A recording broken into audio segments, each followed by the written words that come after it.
நடிகர் அப்பாஸ் தமிழ், தெலுங்கு, மலையாளம், இந்தி படங்களில் நடித்துள்ளார். இவர் இயற்பெயர் மிர்சா அப்பாஸ் அலி.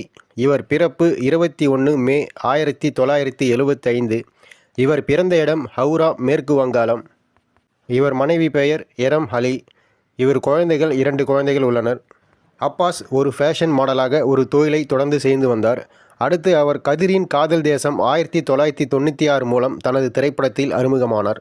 அது மிகப்பெரிய வெற்றி பெற்றது மற்றும் அவருக்கு உடனடி அங்கீகாரத்தை அளித்தது. அப்பாஸ் விஐபி 1997, பூவேலி 1998, படையப்பா 1999 மற்றும் பல படங்களில் நடித்துள்ளார். அப்பாஸ் ஆரம்ப காலத்தில் மிர்சாஸ் அப்பாஸ் அலி கொல்கத்தாவின் இரட்டை நகரமான ஹவுராவில் மே 21, 1975 அன்று தமிழ் பேசும் முஸ்லிம் குடும்பத்தில் பிறந்தார். அப்பாஸ் தான் ஒரு பிரச்சனைக்குரிய டீனேஜராக இருந்த ஒரு கட்டத்தை கடந்து வந்ததாக வெளிப்படுத்தினார். விமானப்படை விமானியாக வேண்டும் என்பதே தனது முதல் இலக்கு என்று அவர் கூறியுள்ளார். இருப்பினும் இந்திய ஆயுதப்படைகளுக்கான முதன்மையான பயிற்சி நிறுவனமான தேசிய பாதுகாப்பு அகாடமி இந்தியா நுழைவுத் தேர்வில் தேர்ச்சி பெறுவதில் அவர் வெற்றி பெறவில்லை. விமானப்படை விமானியாக வேண்டும் என்று அவரது கனவு நிறைவேறாத பிறகு அப்பாஸ் MBA படிக்க மாற்று திட்டத்தை கொண்டிருந்தார்.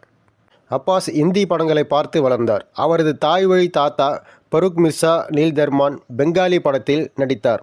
மேலும் அவரது தந்தை வழி குடும்பம் நடிகர் பேரல் கானுடன் தொடர்புடைய கல்லூரி நாட்களில் மாடலிங் செய்திலிருந்து அவர் மாடலிங் பணிகளில் பங்கேற்றார்.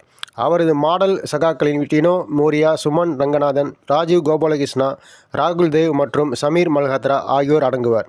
அவர் தமிழ் மற்றும் தெலுங்கு பேசுகிறார். ஆரம்பத்தில் இயக்குனர் கதிர் தனது புதிய படத்திற்கு ஒரு புதிய நடிகரை தேடுகிறார் என்று கேள்விப்பட்ட அப்பாஸ் தமிழ் தெரிந்து தனது நண்பர்களை ஆடிஷனுக்கு பரிந்துரைக்க ஒரு நண்பரின் வற்புறுத்தலின் பேரில் ஒரு ஊக ஆடிஷனில் பங்கேற்றார். கதிர்